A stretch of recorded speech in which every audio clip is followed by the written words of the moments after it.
Hi, welcome to Orozco's Lectures. I am Jose Orozco, and these are my lectures. This lecture is a Calculus 1 lecture. I hope you enjoy it. This is chapter 3.3. This is chapter 3, section 3, which is the product and the quotient rules.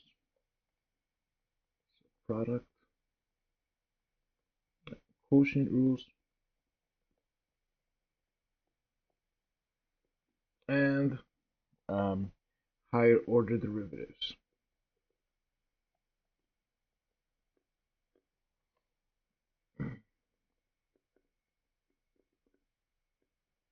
Right. So first, let's discuss the product rule.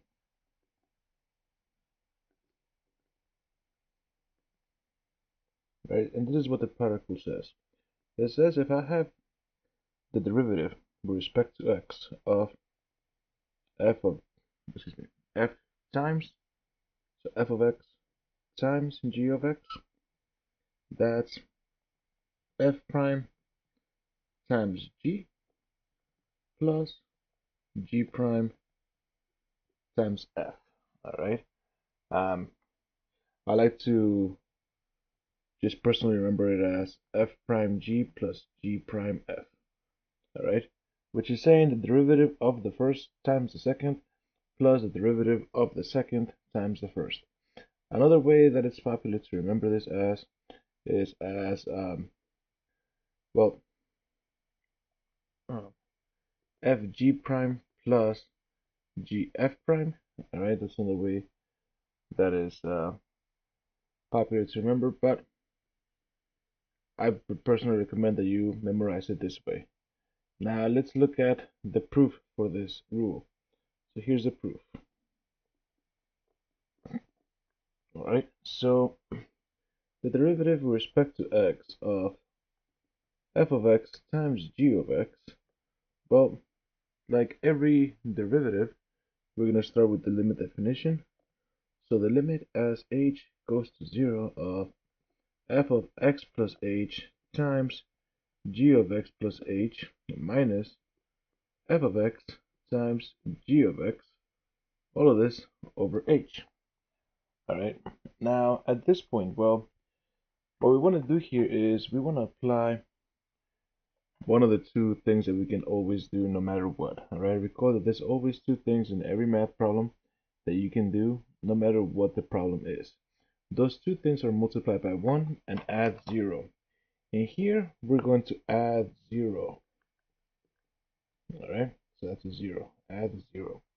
So let's see how we're going to do that. We're going to rewrite this now as the limit as h goes to 0 of f of x plus h times g of x plus h. Now here's where I add 0, all right? And this is a very clever 0, you'll see. So this is going to be minus f of x plus h times g of x plus f of x plus h times g of x. All right, in there. What I just wrote in yellow, this is just 0, right? Because I subtracted it and added it. So that's just 0. And then we still have minus f of x times g of x, all of this over h. All right. Now, here's what I'm going to do. The very first thing I'm going to do is I'm going to regroup this big fraction. I'm going to split up this fraction. So what I have here is the limit as h goes to 0 of f of x plus h times g of x plus h minus f of x plus h times g of x, all of that over h. And then I'm going to say we have that plus the limit as h goes to 0 of f of x plus h times g of x minus f of x times g of x, all of this over h. All right. At that point, um, in the first fraction, let's notice that we have an f plus a, an f of x plus h in both of those. In the second fraction, notice that we have a g of x in both of those. Now, what I'm going to do here is I'm going to factor those in their respective fractions. So I have the limit as h goes to 0 of f of x plus h times g of x plus h minus g of x. And I'm going to put that second part over h, right? Technically it's over everything, but because it's multiplication, I could just put it over the second part. And then the limit as h goes to 0 of, I'm going to factor g of x at this out of the second one. And we're left with here f of x plus h minus f of x. And again, I'll just put that second part over h, even though technically it's over everything there, right? So what I get now is, well, this first part right here, this part, that's g prime. And then this part over here, that's f prime. So what we get now here is, well, as h goes to 0, we end up with f of x times g prime of x plus g of x times f prime of x. All right. So that's the product rule. But again, I would recommend that you memorize this in this following order: f prime g plus g prime f. All right. The derivative of the first times the second plus the derivative of the second times the first. All right. So let's go over some examples. So let's do find the derivative. All right. So those are the instructions. And perhaps I should put a down here. There we go. And what I've got here is h of x is equal to 3x minus 2x squared times 5 plus 4x. All right, that's just 4x. All right, so in here, I'm going to treat the first one as f, the second one as g. All right, and here's what we're going to do. Let's take our derivative. So h prime of x is going to be, well, the derivative of the first, right? So let's see what that would be. If that part is f, then what's f prime? F prime would be 3 minus 4x. And then if this part is g, let's look at g prime. G prime would be just 4. So we have, and remember the product rule was f prime g plus g prime f. So the derivative of the first, 3 minus 4x, times the second, 5 plus 4x, plus the derivative of the second, 4, times the first, 3x minus 2x squared. All right. At that point, what we can do is expand this out as much as possible. But notice here, this is f prime g plus g prime f. All right. So now what do we get? Let's expand this. 3 times 5 is 15. So I'm foiling this out. 3 times 4x is 12x. Negative 4x times 5 is negative 20x. Negative 4x plus times 4x is a negative 16x squared. Distributing this 4 out, I end up with a 12x minus 8x squared.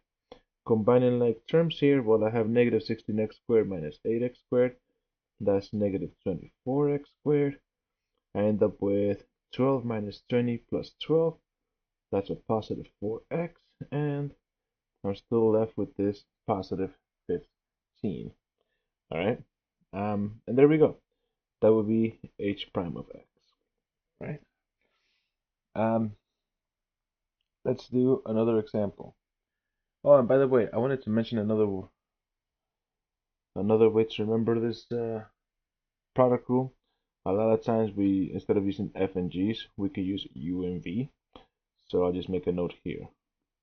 Note, you can also remember the derivative of u times v plus u prime v plus v prime u. All right. Now I mentioned this because a lot of times using f and g's in the middle here might confuse you because we regularly call our functions f of x. All right, so a way to get around that is by remembering the product rule this way: u prime v plus v prime u. All right, but it's still the same idea: the derivative of the first times the second plus the derivative of the second times the first. All right, so now let's look at this function. F of x is equal to 3x squared times e to the x. And in here, I'm going to call this first part 3x squared my u, and e to the x my v.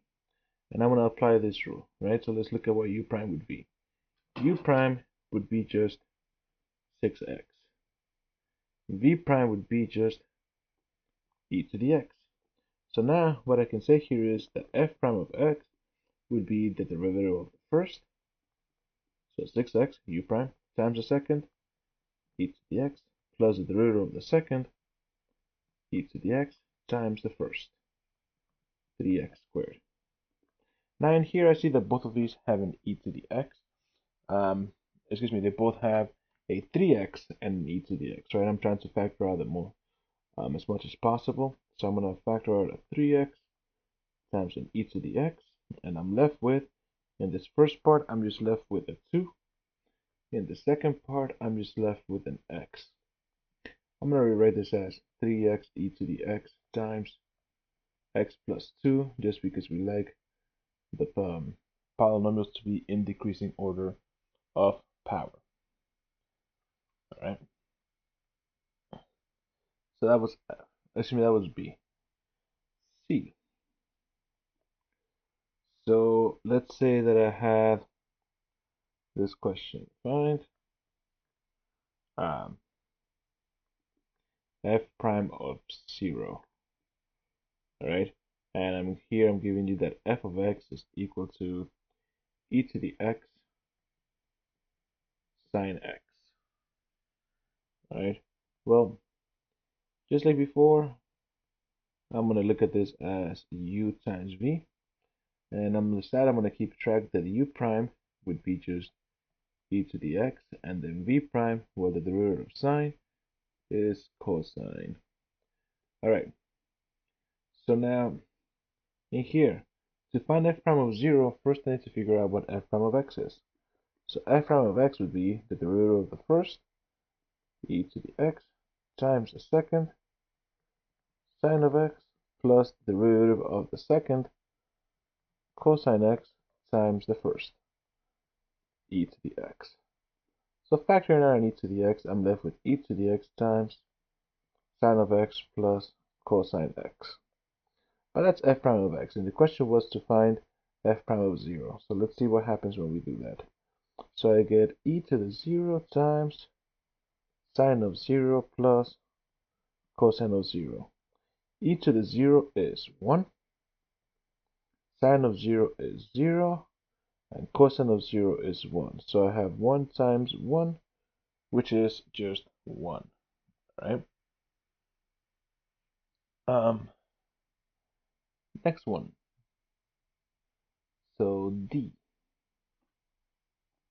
Let's say that I have, the question was to find f prime of pi over 2, right?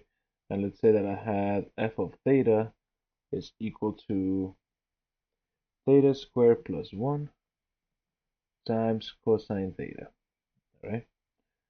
So in the same exact idea, I have a product of two different functions here. I'm going to call this first one u and the second one v. And let's keep track of what these things are. So u prime would be 2 theta. V prime would be, well, the derivative of cosine is negative sine. So at that point, we would say then that f prime of theta would be the derivative of the first, 2 theta, times the second. I'll just write it as cosine of theta, plus the derivative of the second, which is negative sine theta, times the first. So theta squared plus 1. All right. At that point, well, we weren't asking about f prime of theta, we wanted f prime of pi over 2. So let's see what happens when we do that. So I have here 2 times pi over 2 times cosine of pi over 2 plus a negative is minus, so minus sine of pi over 2 times pi over 2 squared plus 1. So what do we get? Well, in here, these 2's cancel out. Cosine of pi over 2 is 0, so I have pi times 0 minus sine of pi over 2 is 1. And here I end up with pi squared over 4 plus 1. All right. So at this point, this pi times 0 goes away. This negative is out here. And in here, I'll just come up with a common denominator. So I have pi squared plus 4 and all of that over 4. And again, all I did there was just come up with a common denominator in the last step. All right. But notice that I put the entire numerator in parentheses. And I did that because we need to make sure that this negative right here applies to both of these, not just the front, right? So that was D. So that was a product rule, all right?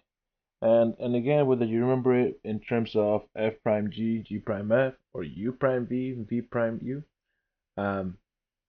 either way, it's a good, either way it works. All right?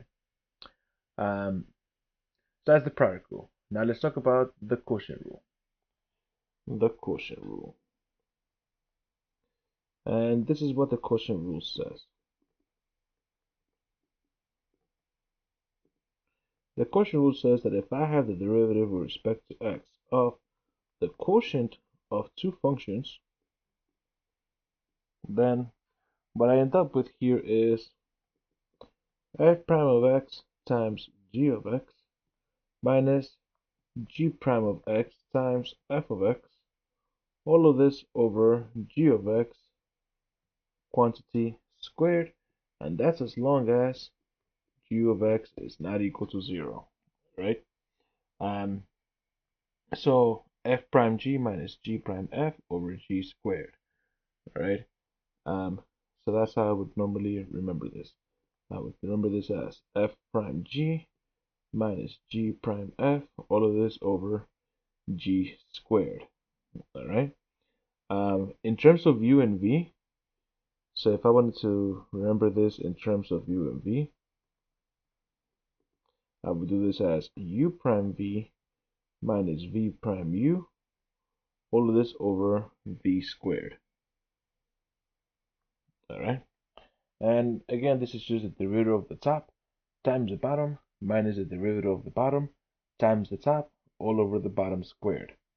Another thing that people like to remember here is low times the d, so low d high minus high d low, all over low low. So this is saying take the bottom, the low part, multiply it by the derivative of the high, so the derivative of the top, minus high, the derivative of the top, times d low, the derivative of the bottom, all over the bottom squared. All right. Now, I personally just remember f prime g minus g prime f, all over g squared. All right. I like to remember as the derivative of the top times the bottom minus the derivative of the bottom times the top, all over the bottom squared. Now let's look at a proof to this. All right. So in here, so we're doing the derivative with respect to x of f of x over g of x. And just like before, we're going to start with our limit definition. So I'm going to write this as the limit as h goes to 0 of f of x plus h over g of x plus h minus f of x over g of x, all of this over h. All right. Now, I don't like having these fractions on top of fractions kind of things. All right. So I'm just going to go ahead and rewrite this. And I'm going to rewrite it using the following idea that if I have a over b, that's the same thing as saying 1 over b times a. So let's see what that does for us. So I have the limit as h goes to 0 of 1 over h times f of x plus h over g of x plus h minus f of x over g of x. Alright, now, at this point, what I want to do here is I'm going to come up with a common denominator. So I'm going to end up with the limit as h goes to 0 of 1 over h times, and here's my common denominator, g of x plus h times g of x. What that does is I end up with f of x plus h times g of x minus f of x times g of x plus h. All right. Now, the next thing we need to do here is we're going to apply a similar idea that we did when we were proving the product rule. All right. And by that I mean we're going to add 0 again. So here we're going to add 0. Add 0. And just like before, this is a very, very clever 0. So we have the limit as h goes to 0 of 1 over h times. And here we go. So I have in the bottom g of x plus h times g of x. Alright. So the first part stays the same, f of x plus h times g of x. And here's how we add 0. Alright. Our 0 is going to be negative f of x times g of x plus f of x times g of x, right? And there, here in yellow, this is just 0, all right? And then we still have minus f of x times g of x plus h, all right? Now, at that point, what are we going to do? We're going to say this becomes the limit as h goes to 0 of 1 over h times some stuff here. Now, what I want to do here is I'm going to rewrite this fraction. All right. I'm going to rewrite this fraction first as two different fractions. So I have f of x plus h times g of x minus f of x times g of x. And I'm going to put this over here over our common denominator. And I'm going to split it up with the rest of this. So it was f of x times g of x plus f of x times g of x plus h, all of this over a common denominator, g of x plus h times g of x. All right, so in the first one, we're going to factor some stuff out. So what am I going to factor? I see that I have a common g of x. All right, so this is what we're going to say. We're going to rewrite this as, well, first, let me rewrite this as two different limits. All right, and we're going to rearrange this in a very clever way. All right, we're going to rearrange this in a very, very clever way. What do I mean here? I'm going to, well, we're going to rewrite this as 1 over h. Well, let's not do 1 over h. So I'm going to split this, I'm going to distribute this 1 over h to here as well as there.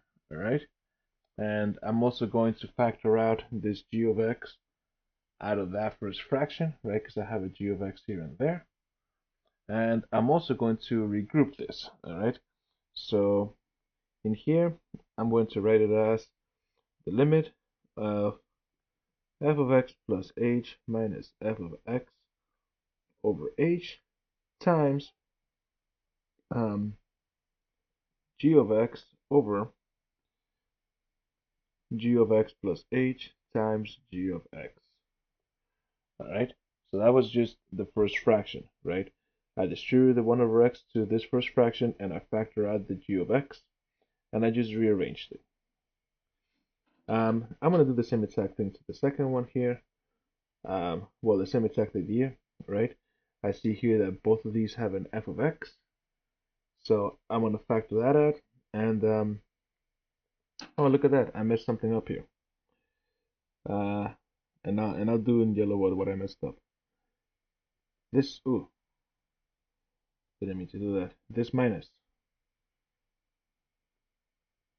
Where did that minus go? So let's rewrite that. So in here, this plus should say minus. All right, good. It's a good thing we fixed that. Now, let's see what happens here. So I'm gonna factor out some things here, right? And I'm gonna rewrite this. I'm also need to keep in mind that I'm distributing this 1 over x to that. So what I'm gonna get here is I'm gonna have, well, by similar processes before, I'm gonna end up with, well, g of x minus g of x plus h all over h, and over here I have f of x over g of x plus h times g of x. All right. Now, notice here that this is not in the order that we wanted in. All right. I have g of x minus g of x plus h. For this to be the derivative, I need to have those two in the other way. Well, what we can actually do there is we can factor out this negative and change the order. What do I mean? So if I have in general a minus b, that's the same thing as saying the negative of b minus a. So I'm going to apply that here. All right, so this right here, if I factor out the negative, well, I end up with the following. I end up with negative limit as h goes to 0 of g of x plus h minus g of x over h, and then that times, well, this part over here is just copy and paste. All right, so all what I did there again was I factor out this negative so I can rewrite this. All right, so now that we have that, well, let's see what we get. In here, this first part is just f prime, right? Because I'm evaluating the limit. So what I end up with here now is just, so again, this is f prime. So I have f prime of x times g of x over, and recall that we were making the limit of h go to 0. So because of that, this part over here just becomes g of x times g of x, so g of x squared, minus, and here notice that this part right here, that's just g prime, right? So I end up with minus g prime of x times, over here I have f of x, and again, because the limit is going of h is going to 0, this part over here goes away, so I'm just left with g of x squared, giving me the actual quotient rule, which is just f prime of x times g of x minus g prime of x times f of x all over g of x squared. And again, that's just the derivative of the top times the bottom minus the derivative of the bottom times the top.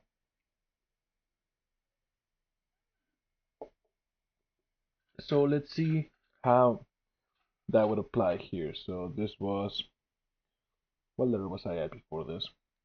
I believe it was D, maybe? Yeah, D. Okay, so E is next. E. So let's say this said find f prime of 1, right? And I'm given that f of x is x squared minus 4 over x minus 3. All right, and I'm looking at this as u over v, right? And recall that in terms of u and v, the rule was, so right up here, the derivative with respect to x of u over v, it was u prime v minus v prime u all over v squared, not u, v squared. All right. All right. So again, the top is u, the bottom is v. So let's look at what u prime would be. U prime would be just 2x. V prime would be just 1. So what I end up with here with f prime of x is, well, the derivative of the top, 2x, times the bottom, x minus 3, minus the derivative of the bottom, 1, times the top, x squared minus 4. All of this over the bottom, x minus 3 squared. Alright, now at this point, I'm just going to simplify this by distributing as much as possible on the top. So 2x times x is 2x squared. 2x times negative 3 is negative 6x. Distributing this negative, negative x squared plus 4. All of this over x minus 3 squared. So 2x squared minus x squared is x squared minus 6x plus 4. All of this over x minus 3 squared. And there's nothing else that you can do there as far as simplifying, but let's see what the question was about. It was saying figure out what f prime of 1 is. We have not done that yet. All we've done so far is figure out f prime of x. So f prime of 1 would be plug in 1. So I have 1 squared minus 6 times 1 plus 4 over 1 minus 3 squared. So I have 1 minus 6 plus 4. Well, 1 minus 6 is negative 5 plus 4 is negative 1. So I end up with negative 1 on the bottom. 1 minus 3 is negative 2. The negative 2 quantity squared, well, that's negative 2 times negative 2. That's positive 4. So I end up with negative 1/4. All right. So that was E. F. So find an equation of the tangent line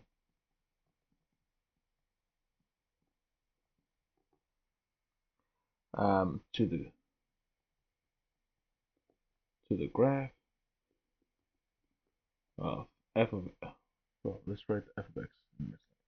The graph of f of x being equal to 5 minus 3 over x over 3x plus 7 at the point negative 1, 2. Alright, so in here, the very first thing I'm going to do is I'm going to rewrite this function. Alright, I have a fraction over a fraction. I don't like that, so what I'm going to do here is I'm going to multiply by x over x so that I can rewrite this as 5x minus 3 over 3x squared plus 7x. Alright, so that's just rewriting it so I don't have this idea of a fraction over a fraction. Right, that's just manipulation. Now, in here, I'm going to look at the top as u and the bottom as v. Right? And what I need to do here is, since we need to find the equation of a tangent line, and we're given the point, well, the next thing we need is a slope. Because recall that to find the equation of a tangent line, all we need is a point and a slope, so that we can use the point-slope formula. All right, so if that's u, well, then what's u prime? U prime would be just 5. And if that's v, what would be v prime? V prime would be 6x plus 7. So now, at this point, let's see, f prime of x.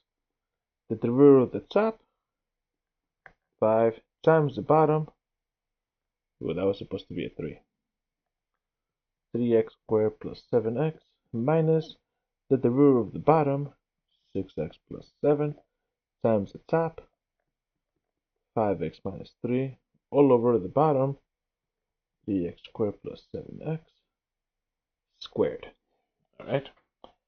Now, the next thing I'm going to do there is, well, let's expand that numerator as much as possible.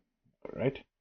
So if I expand that, distribute the 5. So 15x squared plus 35x minus, let's FOIL this out. 6x times 5x is 30x squared. 6 times negative 3 is negative 18x. 7 times 5x is 35x. And 7 times negative 3 is negative 21. And I have all of this over the bottom squared. Alright. So at that point, well, what can we do? Well, I see that I have a minus there that I can distribute. So let's expand this even more. So this first set of parentheses, they're not doing anything. So 5x squared plus 35x. Distributing this negative to get rid of these parentheses, I end up with minus 30x squared plus 18x minus 35x plus 21. All of this over 3x squared plus 7x squared. Well, all of that quantity squared. And now let's see. What do we have here? 15x squared minus 30x squared. 15 minus 30 is negative 15. What else do I see here? We've got 35x plus 18x minus 35x. 35 plus 18 minus 35, well, that's just going to be 18x. And lastly, well, the constants, 21. Okay, so we have here plus 21. And we have all of this over the quantity of 3x squared plus 7x quantity squared. Alright? But now, the problem wasn't just to find f prime of x. What was it about? It was about finding the equation of the tangent line. And why were we doing this? Well, we were doing this because we know that the slope is given by f prime of x, right? But in this case, we're going to do it evaluated at x equals negative 1. So the slope here is going to be m is going to be f prime of negative 1, right? So what we have is negative 15 times negative 1 squared plus 18 times negative 1 plus 21 over 3 times negative 1 squared plus 7 times negative 1, and all of this squared. Alright, so now applying this, well, what do we have?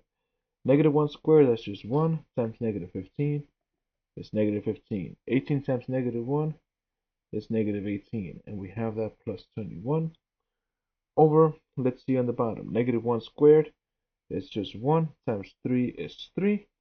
Negative 1 times 7 is negative 7, and I have that squared. On top, negative 15 minus 18 plus 21.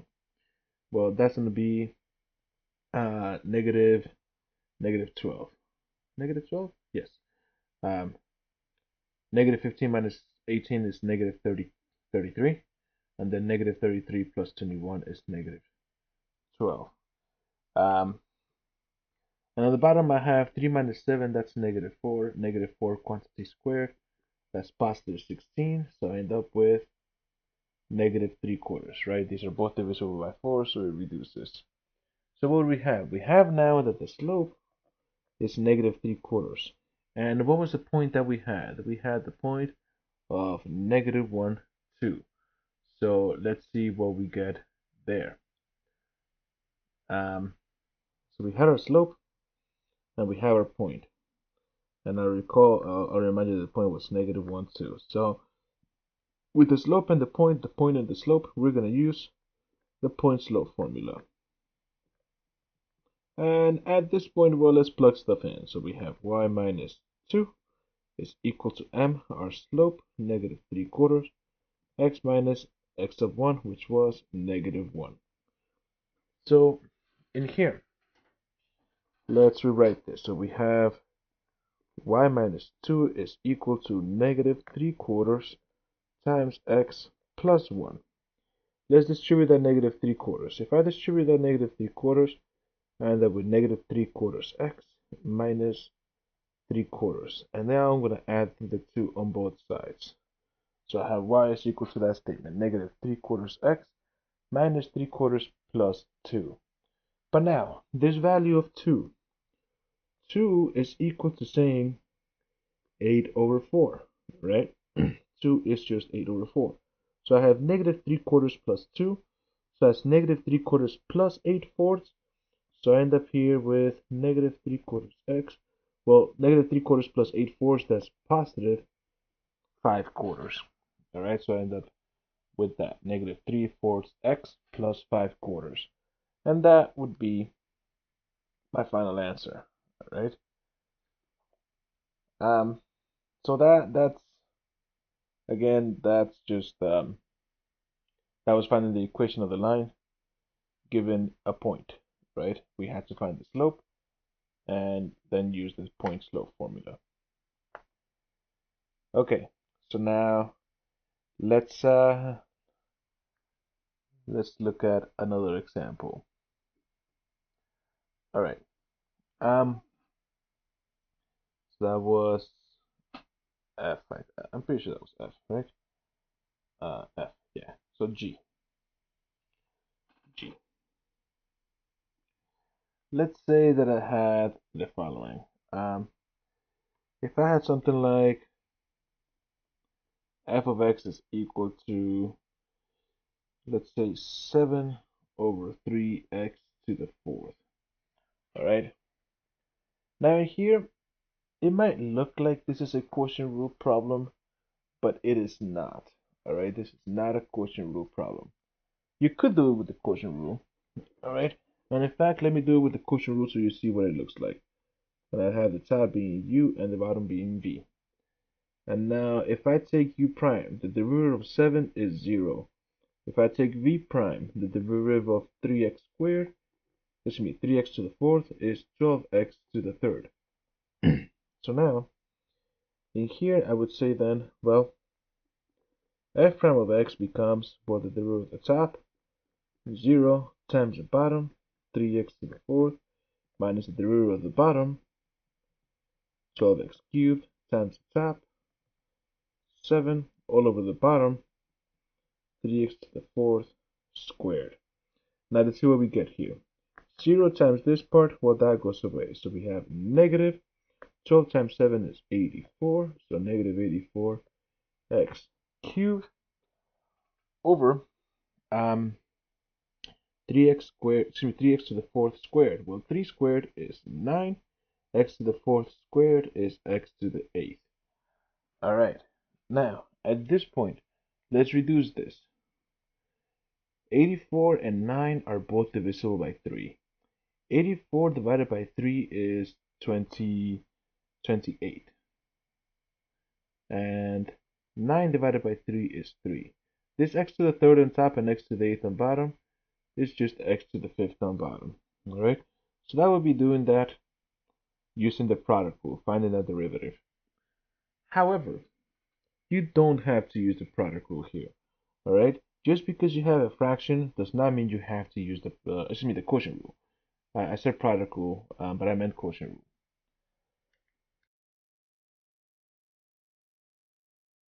So, in here, what we're going to do is we're going to rewrite this. Alright? So let's see how to actually do this without doing the quotient rule. So if I let f of x be, well, 7/3 x to the negative 4, right? That's just equivalent to what I have up here. But in here, it's very clear that if I take f prime of x, well, that would be 7/3 times negative 4 times x to the negative 5. Giving me, well, 7 times negative 4 is negative 28. So I have negative 28 thirds times x to the negative 5. Negative exponents can be brought down to the bottom. So I have negative 28 over 3x to the fifth. All right. And notice how much faster this was. All right. So again, just because we have a quotient or a fraction does not necessarily mean that you need to do the quotient rule. All right. Similarly, so that was G H. Let's say that I had something like this. Let's say I have f of x being equal to, let's say I had 3x squared minus 8, all of this over x to the fifth. All right. Now in here, well, first let me show you how to do this with the quotient rule, right? Because it looks very much like the quotient rule. So u over v. And there u prime would be, well, 6x v prime would be 5x to the fourth.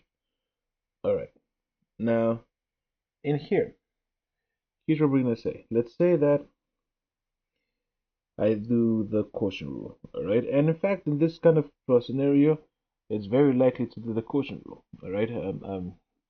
It's the most common. So u prime, the root at the top, 6x, times the bottom, x to the fifth, minus the derivative of the bottom, 5x to the fourth, times the top, 3x squared minus 8, all over the bottom, squared. So what do we get? We get here, well, 6x times x to the fifth, that's 6x to the sixth. Distributing this negative 5x to the fourth. Well, negative 5 times 3 is 15. X to the 4th times x squared is x to the 6th. Negative times a negative is a positive. 5 times 8 is 40. So I get 40x to the 4th. And all of this over x to the 10. At this point, well, what we can say is 6x to the 6th and minus 15x to the 6th, that's negative 9x to the 6th. Now we have that plus 40x to the 4th. And all of this over x to the 10. I see both of these have an x to the 4th in them, so I can factor out an x to the 4th, and I'm left with x to the 4th times negative 9x squared plus 40. All of this over x to the 10. The x to the 4th and the x to the 10 reduced to be just x to the 6th. Alright? And the numerator stays the same. So that would be doing that one with the quotient rule. And again, in this case, it's perfectly legit to do it this way. All right, there's no reason to not do it that way. But I do want to show you an alternative to this kind of scenario.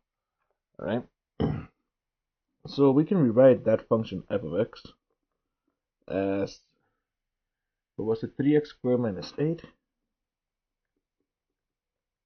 times x to the negative 5. All right. 3x squared minus 8 times x to the negative 5. All right. In here, I'm going to call this first part u and the second part v, so that u prime is just 6x and v prime is negative 5x to the negative 6. All right. In here, I'm going to be doing the product rule. So in here, f prime of x would be the derivative of the first, so 6x times the second, x to the negative fifth, plus the derivative of the second, negative 5x to the negative 6, times the first, 3x squared minus 8. And now let's simplify this. Let's see what we get. Well, in here, this x and this x to the negative 5 is just 6x to the negative 4. If I distribute this, well, this plus is going to become a minus because negative 5 times 3 is negative 15, right? So it's minus negative 15 x to the, well, negative 6 and 2 there. That becomes negative 4 there. And then negative times a negative is a positive. 5 times 8 is 40, so I have 40x to the negative 6. In here, combining these first two, 6 minus 15, that's negative 9. So I have negative 9 over x to the 4th, right? Plus 40 over x to the 6th. Coming up with a common denominator, being x to the 6th. This first part becomes negative 9x squared. And then I have that plus 40. And notice that that's the same exact answer as this one over here. Now, is this shorter or longer? It depends on whether or not you skip steps, I guess. But it is an alternative way to doing this kind of problem. All right. So the point here is that there's various ways of finding the same derivative. All right. But as long as you're not breaking any rules there, you should be fine. All right. So you can use either the product rule or the quotient rule. All right. So now let's do one last one like this. All right. So let's say that I had the following. So that was h. So I. All right.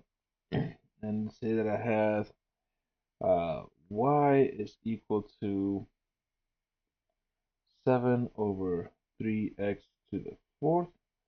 And let's say that I said to find f prime of 2, right? Um, oh, sorry, I messed this up. 3x to the fourth plus 1. There we go. That's what I wanted. All right. Now in here, notice that I can't apply what I did before in example G, right? It's not just 7 over 3x to the fourth. It's now 7 over 3x to the fourth plus 1. That plus 1 on the bottom kind of changes things, all right? And here now we are basically forced to use the quotient rule of U over V. And in here U is going to be 7. Let's read. Yeah, so U is 7, but that's not what I really cared about. I cared about U prime. So U prime is 0, and V prime is 12x to the third, right? So in here, and I should be calling this f of x. All right, there we go, way better. So now, let's figure out f prime of x. So I have now the derivative of the top times the bottom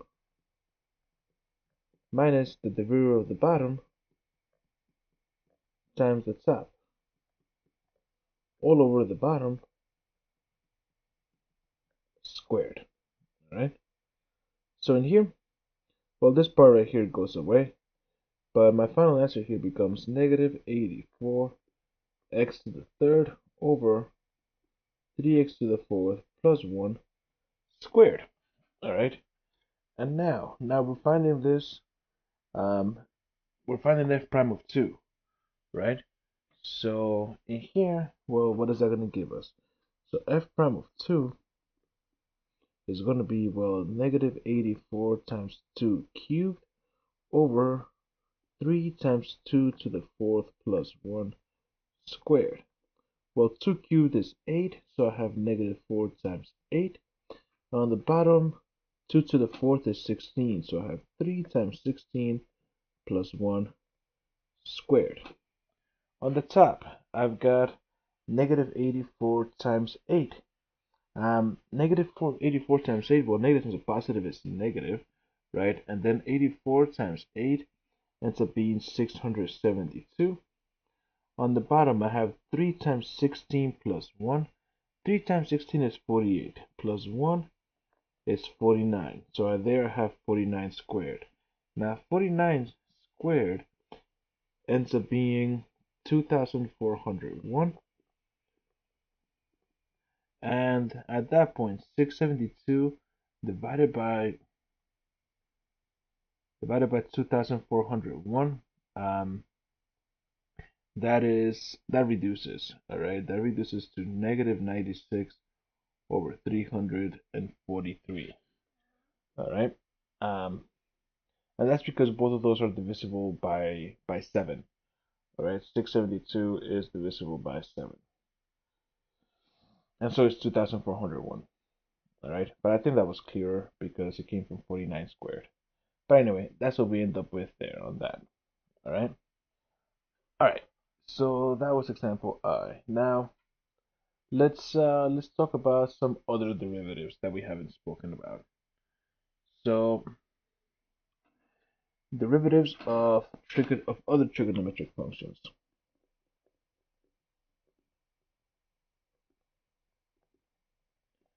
Of trig functions. So the derivative with respect to x of tangent is secant squared. The derivative with respect to x of secant is secant x tan x. The derivative with respect to x of cotangent is negative cosecant squared. And then the derivative with respect to x of cosecant is negative cotangent cosecant. All right. Um. All right. Now, a good way to try to remember these is, all right. So let's look at that first line for tangents and secants. So if I write the following, if I write secant, secant, tangent, all right? And let's think about this right here.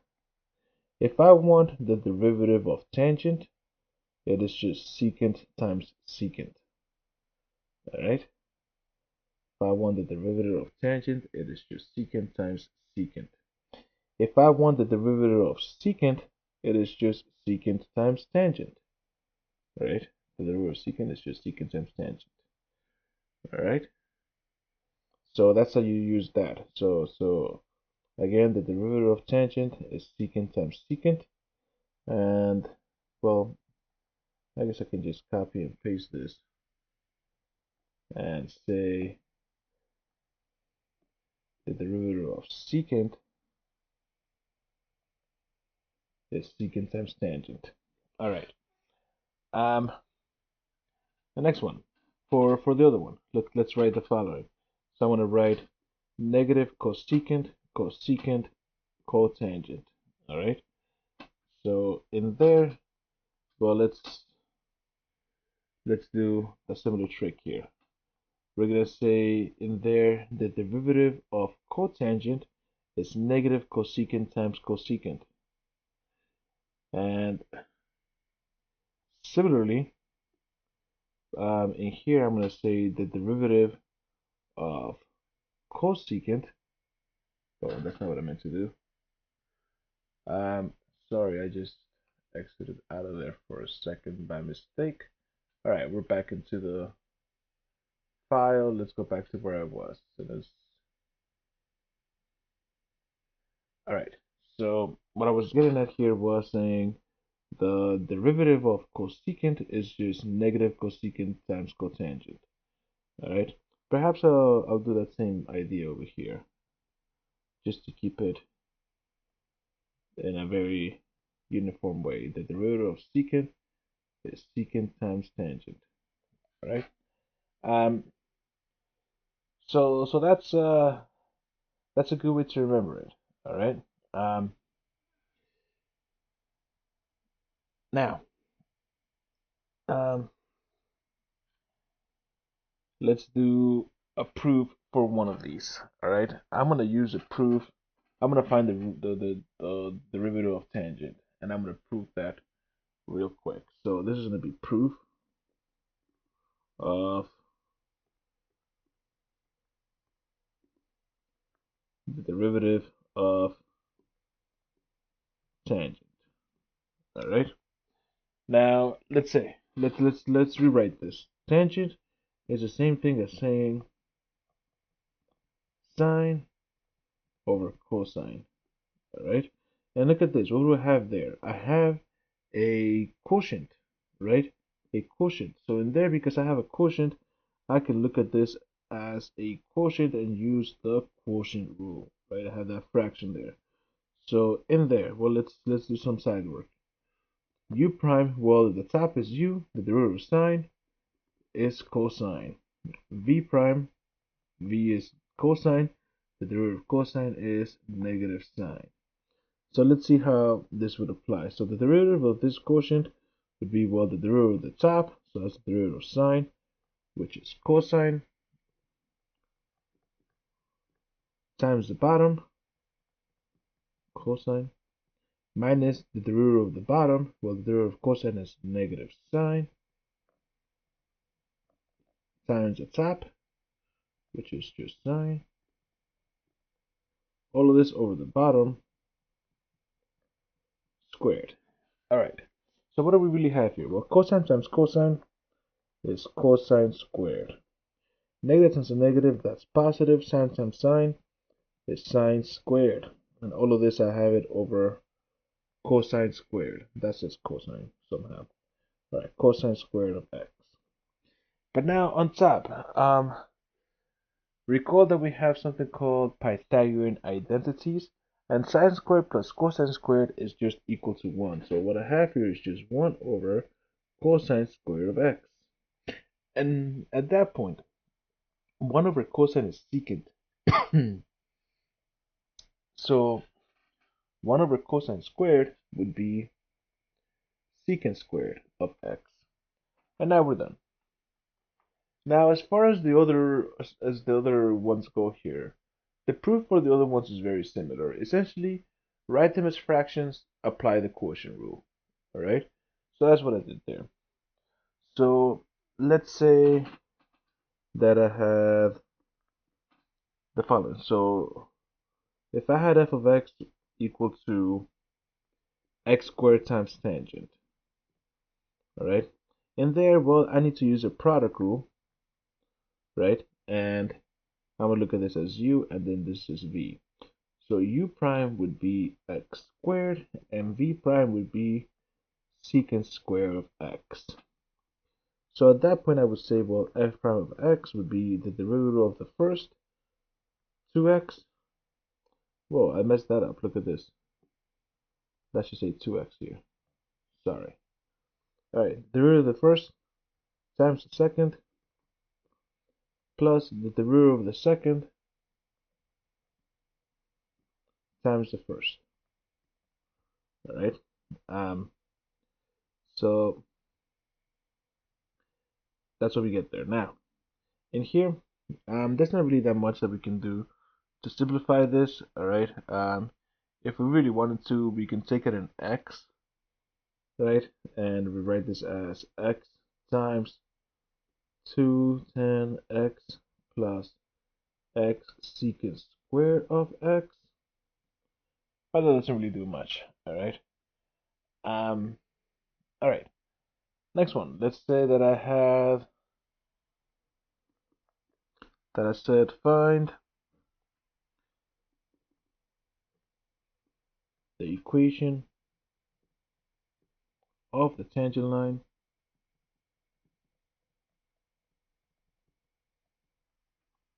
at pi comma negative 1 over pi. All right. So in here, I'm going to have f of x being secant of x over x. All right, cool. Now, let's see what we get here. So in here, I'm still looking at this as u over v, right? So I'm looking at this as the quotient rule. And in here, u prime, well, the derivative of secant, we know now it's secant x times tan of x. So secant is secant tangent. And the derivative of the bottom is just 1. So what do we get now? We're going to get that f prime of x. Now, what do I want f prime of x? We're looking for the equation of the tangent line, and we've got a point. The only thing that we need is a slope, and the slope is given by the derivative. So that's what we're taking the derivative here. The derivative of the top is secant x tan of x times the bottom, so times x, minus the derivative of the bottom, 1, times the top, secant x. All of this over the bottom, squared. All right. I mean, there's not really that much we can do here. I see that both terms in the numerator have a secant x, so we can factor that out. And I'm left with x tan x minus 1, right? But it doesn't really do much. But now let's figure out our slope here, right?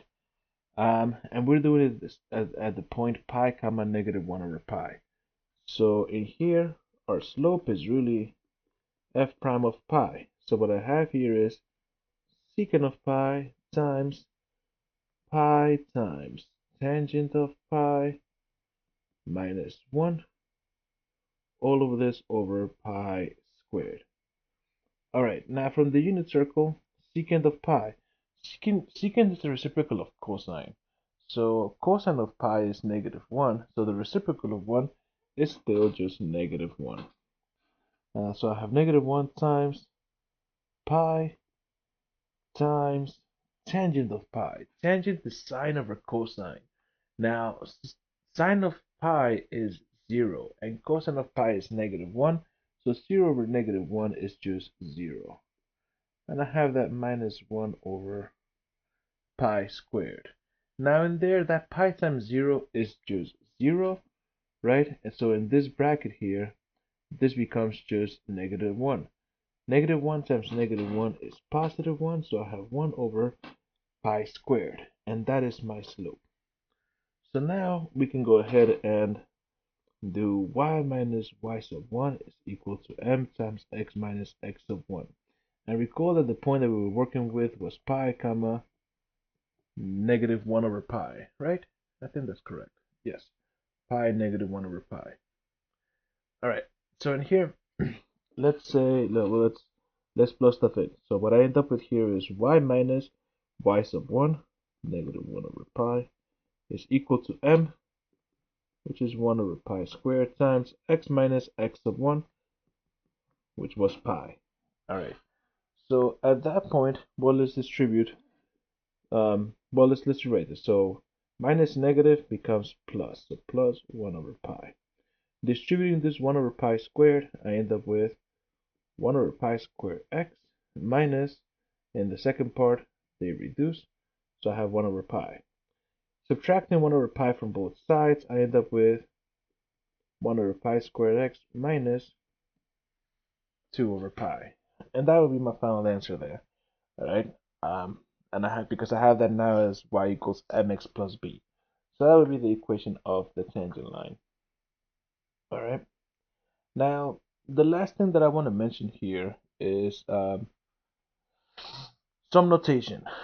So this is the last thing I want to mention before I end this lecture. So higher order derivatives.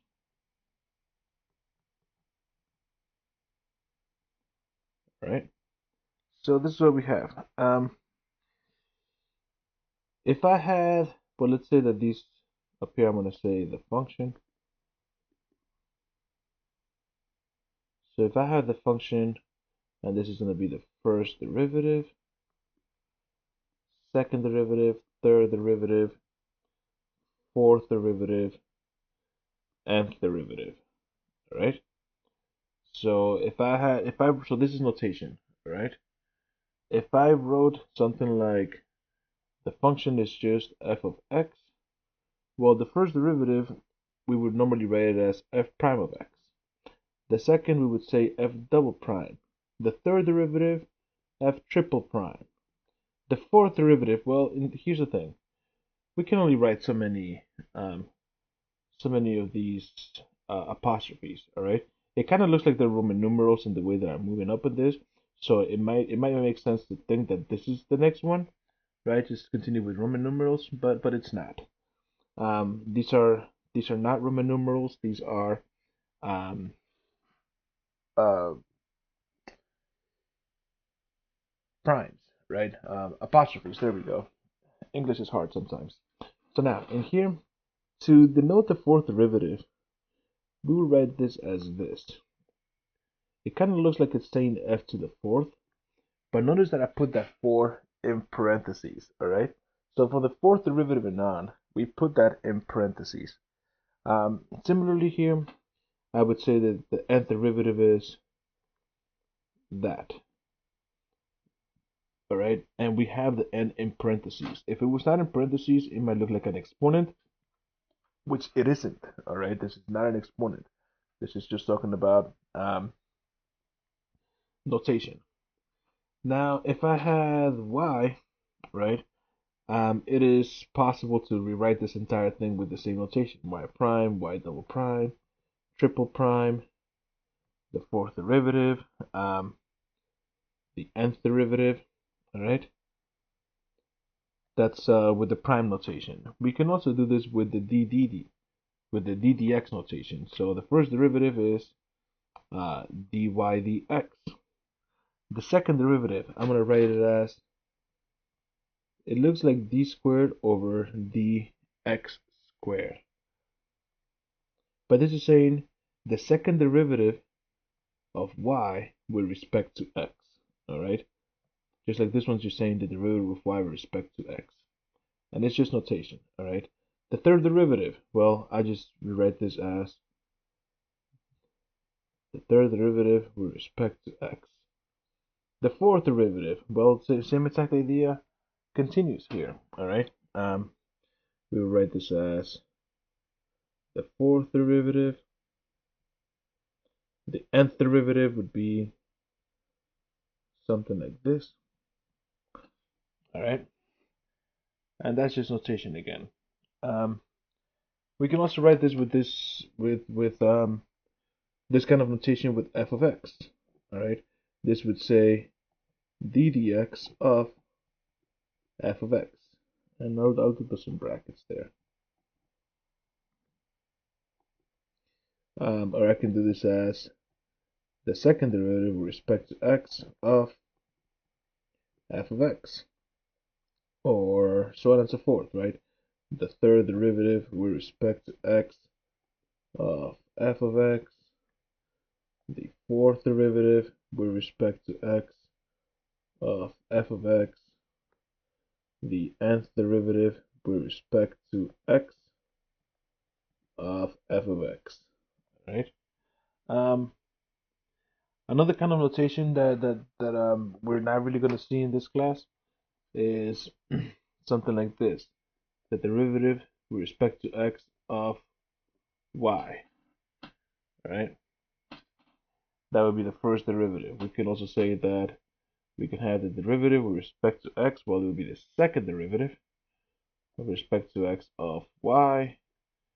Similarly, the third derivative with respect to x, the fourth derivative with respect to x, right? And these x's are subscripts, right? Perhaps I'll make that more clear. Let's make those look like more like subscripts. So x, x, x, x, all right. And in general, the nth derivative would be that, right? All right. So now, that's just notation overall. Another thing that I want to mention here is, well, how do these derivatives apply to the position function, all right? So recall that the position function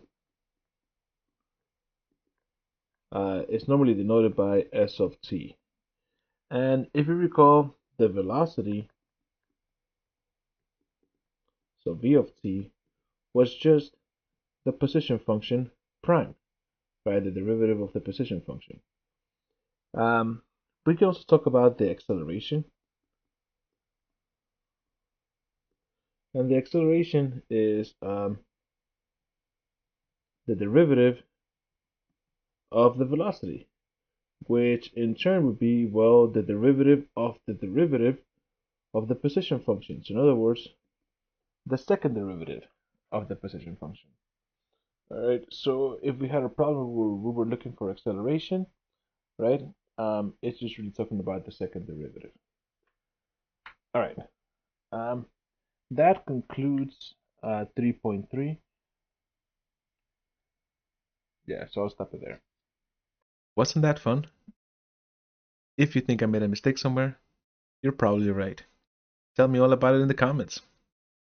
If you feel you learned something from me in this video, hit the like button, hit the subscribe button, but more importantly, share it. Share this video with your classmates. And remember, you don't have to like math in order to be good at it. But you do have to be good at it. I am Jose Orozco. Goodbye.